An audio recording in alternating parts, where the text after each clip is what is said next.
Everyone talks about the most obvious red flags in relationships, right? Lying, cheating, manipulation, all the usual suspects. But truth is, the most damaging red flags are the ones that don't look like danger at all. No, they look like politeness. They look like someone who means well but never shows up right. They look like love with a little bit of guilt attached to it, right? So let's talk about the 5 red flags you cannot afford to keep ignoring, especially the ones nobody's warning you about. The first is when you always feel like the emotional leader in the relationship, right? Where you're always the one stepping up to spearhead the tough conversations. You're always the one having to manage the tone, tension, and temperature of the convos, right? You have to kind of be the balancer, if you will. You have to be the one that curates when you should be able to have a even flow of dialogue or feel like your partner's going to meet you in the middle, right? And be someone you can work with, be a peer. No, you feel like you're more in a parental role or, the manager of the relationship, if you will, where they more so sit back and wait for you to notice issues, name them, and fix them. They expect you to do all of the tough work, right? The hard labor in it. Yes, they have things they feel too, but it's almost like they never step up or don't know how to take lead and charge in addressing issues and concerns that you have with them. They wait for you to set all of the tone, be all of the leader, to spearhead all of those things. And if you don't bring it up, or if you don't address it, or if you don't approach it in a healthy way, they kind of let it simmer until you do. But healthy relationships require co-leadership in these type of areas, not emotional babysitting. You're going to feel drained and like you are someone's mom or dad by always having to be the one with the emotional maturity and the emotional intelligence and awareness to sit down and orchestrate talking about your feelings and the issues at hand and walking through what's going on to where you have to pull information out of them and all that. That gets old really fast. Second, you have to earn their vulnerability, right? Like they open up to you, but only if things are perfect, to where it's almost like they treat emotional intimacy like a reward for good behavior. Like whenever you're doing great or you're, stroking their ego or making them feel loved or they feel seen and it's all peace and harmony and rainbows and gumdrops, then they give you the best of themselves. Now, let's be fair here, right? Of course, if you are being horrible or being a jerk or an asshole to someone, to your partner, you can't expect them to want to just keep being happy and jolly with you, right? Like you take a role in contributing to their headspace in the mental and emotional state they can be in. But if you notice they're hot and cold versus, or depending on the experience they're getting with you, and if you're doing all the things that gets praised, and it's almost like, breadcrumbing you with emotional reassurance and intimacy, to where you subconsciously start to learn, if I don't do the right things, I won't get that loving experience from them. I'll get something that's more detached or distant or cold. This is an issue. Or even worse, when you get close to their wounds, they either shut down or deflect, to where when it gets to the most intimate and most pivotal things that you should be bonding and connecting around and be able to talk through and, really, becoming more one, they just distance themselves from that altogether. They don't let you get too close. They don't let you in on that level, right? To where they will be vulnerable to a point whenever things are great and they're happy with you. But in the general sense, they don't go to certain depths or levels, period, to where you never can really connect on the tier you need to make a strong foundation that will last in a healthy way. If love has levels you have to unlock, and I don't mean, unlock in the sense of, hey, when you just start meeting someone, you're just dating them and you're working towards a committed relationship. Yes, there's levels of that person's heart that have to be unlocked over time and connecting and bonding and all the things. But once you've crossed that threshold and you're locked in and you're growing and building together, if you still have to unlock levels of their heart, not because they just haven't gotten to that point of feeling that love for you, but because they're guarding themselves or intentionally keeping parts of themselves from you because maybe they haven't even faced it yet and all those kind of things, then that's when you're not in a partnership, you're in pursuit. Third is you feel more alone in the relationship than you did when you were actually alone, right?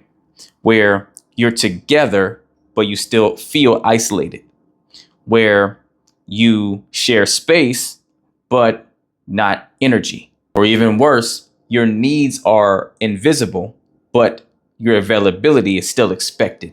You're still expected to show up and be a partner in a relationship and give it your all and all the things, but you don't even feel seen for the things you require to feel valued and to be inspired to want to show up in your relationship still. The point is, being in a relationship should never feel like abandonment in slow motion.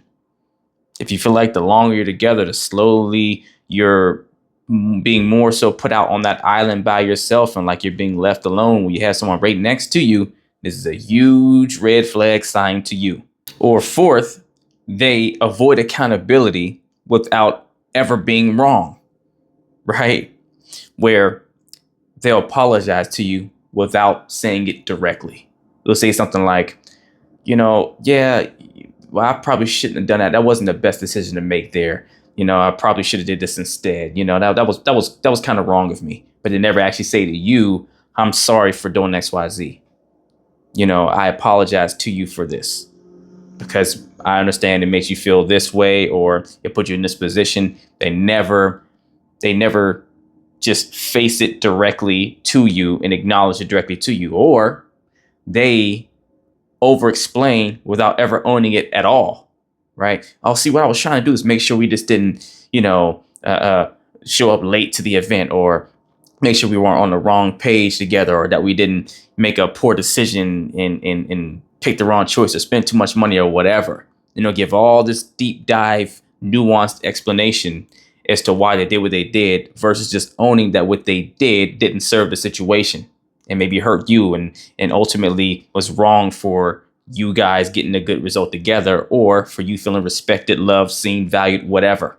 Or the best one of them all, they'll shift focus to your tone, your timing, or your reaction. Anything but their behavior. Now, don't get me wrong.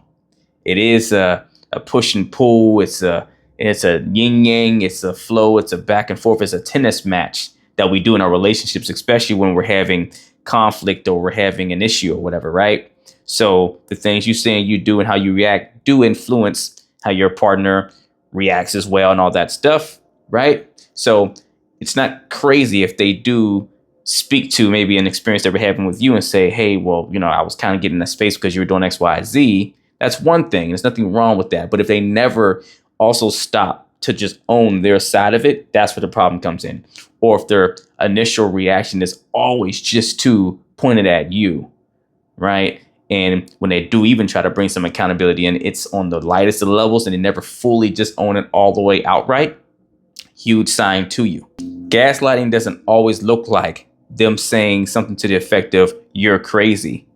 Sometimes it sounds like, I didn't mean it like that.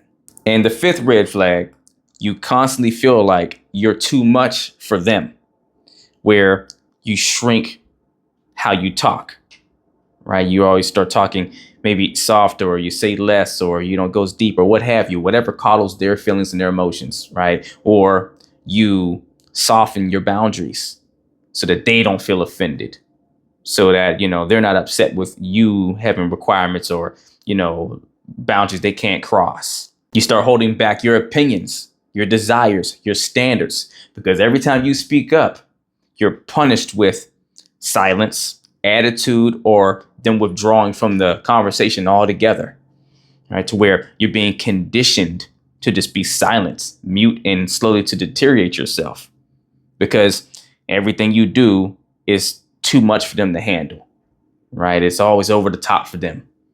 So if you notice that pattern of, hey, anything I want to bring to the table or anything I want to feel comfortable in my skin to say or feel or do or require and everything else feels like a burden to them, that's a huge sign to you.